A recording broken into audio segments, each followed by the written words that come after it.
Okay, stay on your lane lang muna.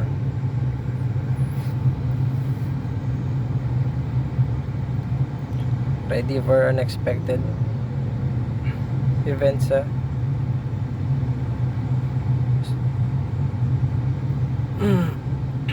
Dito lang ako sir sa left sir.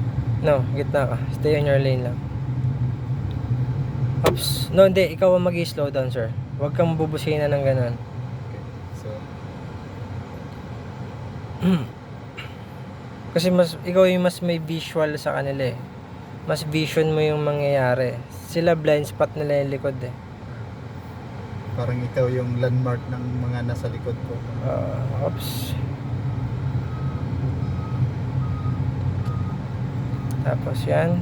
Continue. Stay on your lane. O aso. Yun yung kalagahan ng slow down ka lang sa mga gantong lugar. Hindi ka nagugulat pag may mga ganong tumatawid. Excuse me.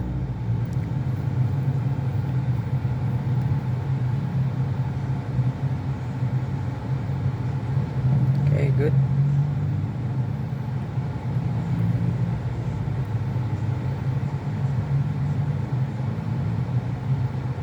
Okay, gas.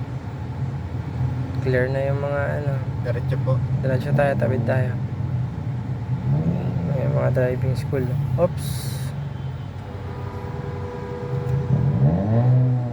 Hindi ba umaandar yung... Sige, gas, sir. yung student. Namatayan yan. Hop, stop, stop. Pagka ganyan nagbi-blink na, it means ano na yan, ready for stop na. Yung iba hinahabol pa yan, mga nagbibiting the red light. Tapos neutral. Okay.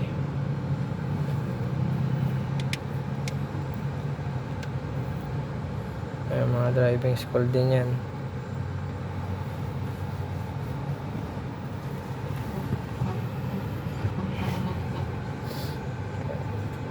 Mag-iilaw pa. Dito mo malalaman sir na naka-handbrake po siya, nakapula.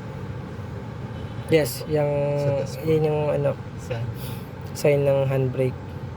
So minsan pag hindi mo na isasagad na ibaba yan, tutunog naman yan, mag-a-alarm siya sa'yo.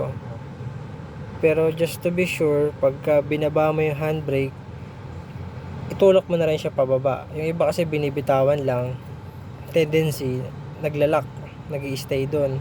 So ikaw, alalayan mo na siya pababa, isagad mo siya ng alalay.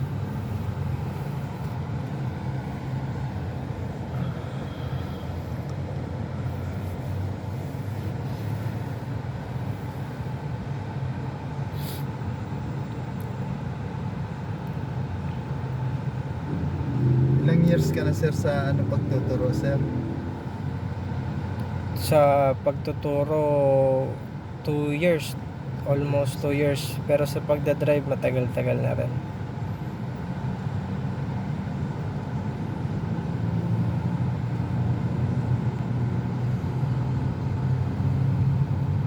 Lahat ng control sir sa mga sasakyan nandito din pala sa may driving seat po siya.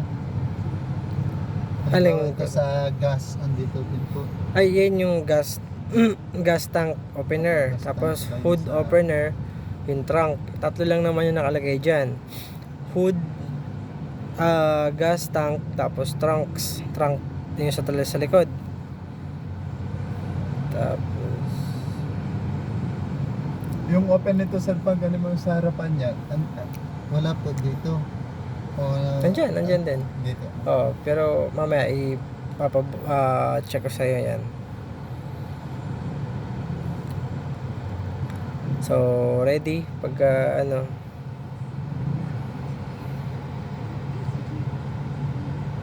drive muna bago maibaba yung handbrake. Yan yung safety. Okay, tapos baba. Okay, ready, fire. Okay, good. Hapak sa gas.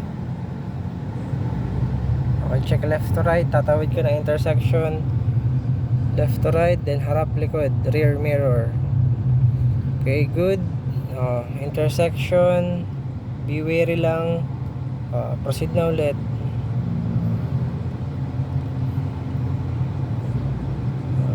Stay on your lane.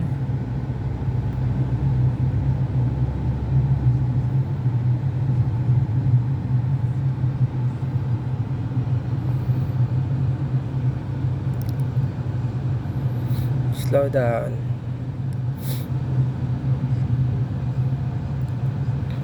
Pag ganun na hindi ka sure kung saan siya pupunta, slow down ka muna para ma-anticipate mo yung maayos 100%.